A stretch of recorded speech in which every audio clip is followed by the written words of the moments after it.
Start. अस्सलाम वालेकुम दोस्तों, आपका भाई साहब बिरयानी वाला।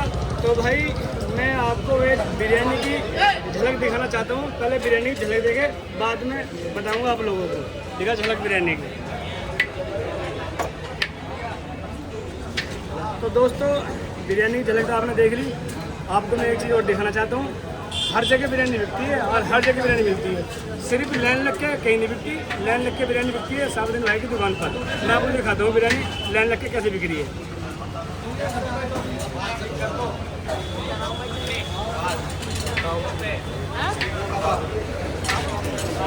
ये दोस्तों लाइन इसलिए लग रही है, बिरयानी तो हर जगह लोग बाग खा लेती भी है और मिलती भी है। ये सिर्फ मेरी मोहब्बत में इतनी दूर दूर से बिरयानी खाना आई है। सिर्फ मेरी मोहब्बत के मारे बिरयानी के बारे में आए, मेरी मोहब्बत के लिए। और साथ में जो बिरयानी के साथ में कबाब भी मिल गए गरम गरम। मैं कबाब भी दिखाना चाहता हूँ आपको। तो दोस्तों दिखाते मैंने आपको मोहब्बत इसीलिए कहते हैं।